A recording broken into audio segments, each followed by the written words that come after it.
What's going on, everybody? Welcome to my. I think this is my first movie review in 2023. Hmm. Well, as you can see, I finally saw Ant-Man and the Wasp and Quantumania, and yeah, my review is gonna be uniquely different from everybody because for me, what was being said about the movie, I didn't get that. And I got it in certain ways, but I didn't get it. And what I'm referring to is that most of the reviews for the movie was bad, but for me, it wasn't all that bad. But I'm gonna get to it. So to start this off, before I break it down what I thought, to give you some little things, we get the basis of the movie is that Ant-Man is now living a celebrity-like life. And somewhat of hope, too, as Hope has regained something from the first movie. As we saw in the trailers, Scott is writing books and he's a celebrity. Though he gets confused with Spider-Man. I'm trying to think how else I could describe the plot. But then we're introduced to Hope. Hope is shown to be like a troublemaking person, and which comes with the territory of being the daughter of a superhero. She's going to get herself into a situation where she's just basically trying to be a hero herself, but she's going about it the wrong way. And I understand that people probably already saw the movie or at least know some things, so I'm still not going to spoil it for those who haven't seen it because I haven't. I'm like one of the people who haven't seen it up until now. So it's probably some people still out there who haven't seen this. But then we get to the main situation is which we're finding out that Hope, Hank, and Cassie has been experimenting with this device that can send signals to the quantum realm. Also, it was funny side note that it's also like it's also revealed that she got a suit. So there's that. But yeah, they experimented with it. They find out that basically the person who's finding out is Scott and Janet. Scott and Janet was not aware of this, and Janet begins to spaz out and freak out because she's hiding secrets. She knows what's down there. Obviously, we all know it's Kang, but she knows what's down there. They don't. So she's spazzing out, telling them to turn off, but something happens and they get something to the quantum realm. Cue in your movie. While down there, they are fascinated by the fact that they're seeing for the first time, everybody except for Janet, obviously, are seeing for the first time that the quantum realm actually has people and like life forms. And this fascinates them to a degree. This cueing some of the jokes in this movie had to deal with the fact that there was a language barrier until a certain thing happened. I'm trying to see. And we're introduced to Kang, MODOK, and the people of the quantum realm, and thus the conundrum of whether is Kang a good guy, bad guy, and then how to keep Kang from getting out. They did so now. Here's the part where I break it down with my opinions. They did a good job with Kang. Kang was one of the best points, but I'm gonna get the bad things out the way. The things I thought that was bad before we get to the good. And the first thing I would say is how I heard people say it was god awful, that people couldn't even continue watching the whole movie. It was all like I was hearing all this stuff about the reviews were bad, everything. I was hearing all of this. So going into this, just to let y'all know, I was expecting this to be a bad movie. Marvel's been slacking lately. I don't know what's been going on with them, but I expected it to be a bad movie. And honestly, it wasn't. It was actually it was actually good enough. Well, I'll get to that later. But the first bad thing I would say is MODOK himself.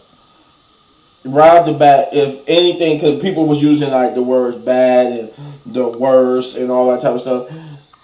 The only thing I can say that was worse or god awful, something that was just that they just totally messed up. The only thing I can say that about is MODOK. Now, to give props to MODOK's design is for lack of for better or worse, it's more on par, just like how Kane was, and I'll get to that in a minute what I mean. But MODOK's design was for when he had the faceplate and stuff on. He looked like MODOK.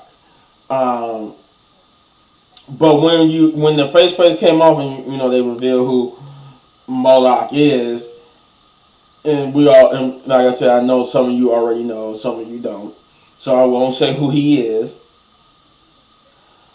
That's when it threw me off. The visual effects, that's when it threw me off. So if there was that ties into my other thing too. If there was a negative when it comes to the visual effects, I would say the only negative about the visual effects was that it was a MODOK itself without the mask. But with MODOK with the mask, the visual effects was good. But without the mask, it was awful. But but going back to MODOK, the whole thing with MODOK, other than when he had the only good thing, like I said, is that when he had the mask on, he looked like comic book accurate MODOK. Other than that, they messed everything up with MODOK. His origin, the way his manners, everything about MODOK was just wrong to me. It was just wrong. So that's my first negative. Then I got, like I said, the visual effects only when it came to MODOK without the mask was a negative. My other negative, this is probably like the only other negative too. This is probably the last negative. Is that it was just slow. Like it was slow, and it was only at this particular time that it was slow. And you'll know what I'm talking about if you already seen it, or you haven't seen it, you will know what I'm talking about. Because I don't want to tell you, because that would be like spoiling it if I tell you what part of the movies was slow. But there is a significant portion where it's slow. And oh man, I actually did want to say when it picked up. Okay, so it picked up when it was slow, but it didn't really pick up for me. Like I didn't really get into the movie because at this point it was okay, and then it was like okay, I get it, a little laughs and stuff. But then it got slow for a bit. It didn't really pick up and get interesting until basically until I guess you could say maybe 5 or so minutes before we meet Kang the Conqueror.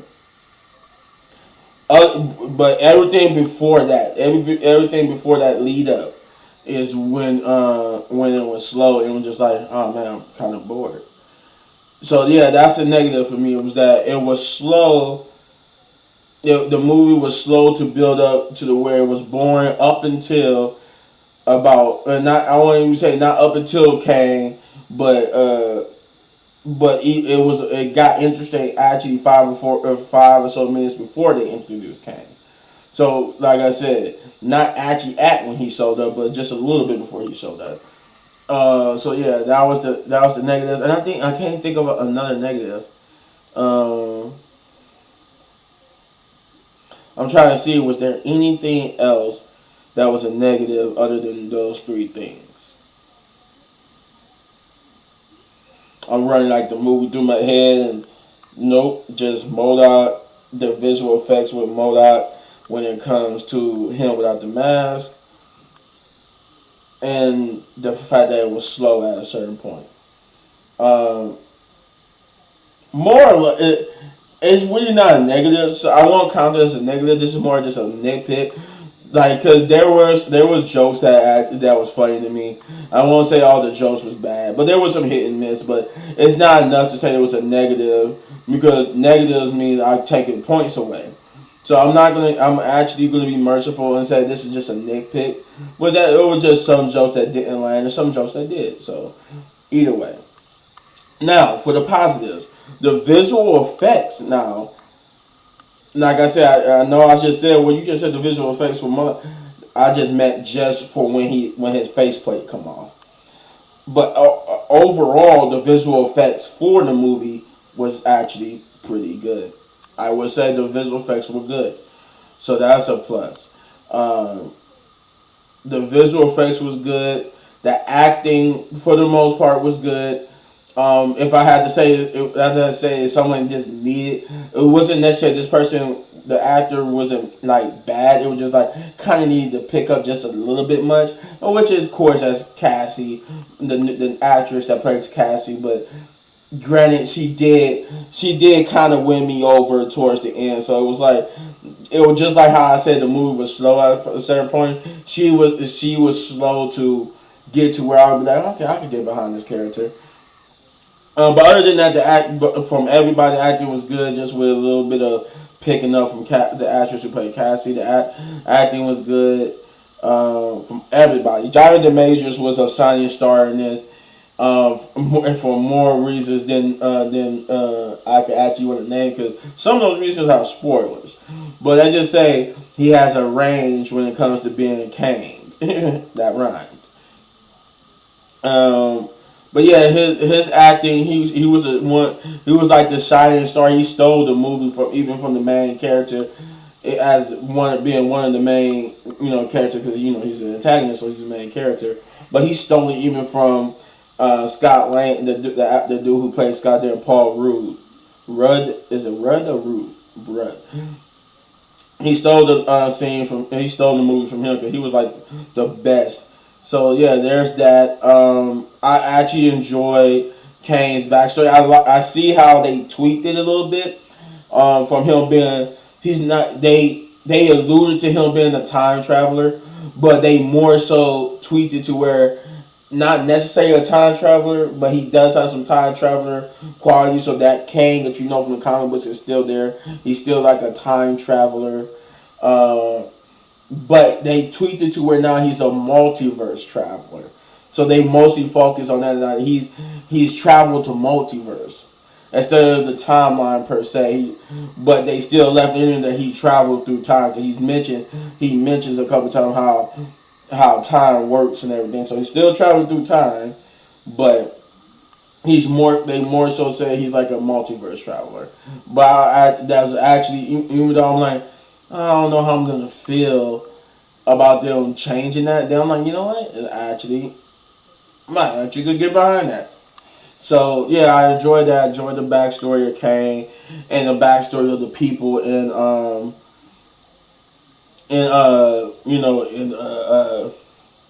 the quantum realm.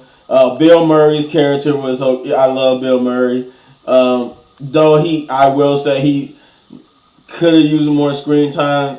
Like, the time he was there was very brief. I wouldn't say very brief, but it was brief and wasn't enough to really fully understand his character, other than his connection to Janet. But it wasn't bad. Yeah, the visual effects, the fight scenes was good. Overall, it was an enjoyable time. Like I said, just with three negatives, and the fact this was an enjoyable time, I'm going to give Ant-Man and the Wasp: Quantumania. I'm going to give it a 6. I'm going to give it a 6 out of 10. I said after coming out to myself that this was a 6 or a 7, and I'm going to give it a. I'm not going to give it a 7, but I'm going to, like I said, give it a 6 out of 10 because it's an above average movie. 5 would have been like average for me, and it's above average, which means just like I forgot. I think I said this about a different movie. It barely make it as a movie I would buy. Now, is it a movie that I could go back and see multiple times, like with Black Panther? No, no. I saw Black Panther, the first one. And the first one, I went back to the movies to go see it again. I think I've seen it 3 times in the movie theaters. So no, it's not good enough to go back to the movie theaters, but it is good enough for me to buy on DVD to add to my movie collection, as I am a Marvel fan. But yeah, as a fan of Marvel movies and stuff like that, it was not as bad. This was a typical good Marvel movie watch. Like, it's worth going to the movies to go see, in my opinion, because you will have a good time. It wasn't perfect, but hardly any movie ever is. Some movies are hit and miss. Some movies are very just good. The new Mortal Kombat movie that came out, that movie wasn't perfect. It wasn't even as good as the original first one, but yet it was good enough where it had potential to be better if they just learn from their mistakes and make the second one better. So yeah, yeah, that's it. That's all I got. That's if you enjoy this review, yeah, is there something else I wanted to say about Ant-Man? I feel like there was something else I wanted to say about it.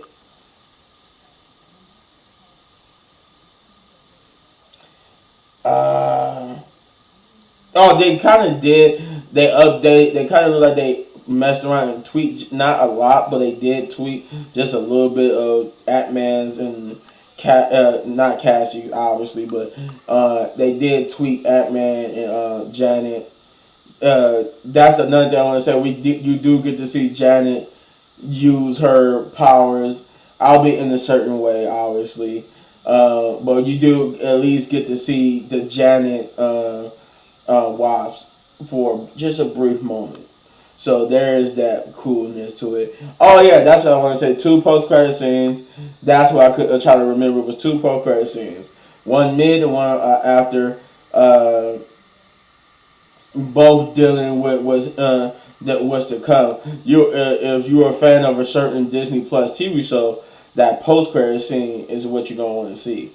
But yeah, so if you enjoyed this video, you hit this button right there in the upper right corner for all of my movie reviews. And if you enjoyed this video so much you want to support the channel, you hit those buttons. And as always, hit any one of these videos for more of my amazing content. But don't go anywhere, because I got more reviews and reactions coming your way, plus gameplay, tons of it. So peace.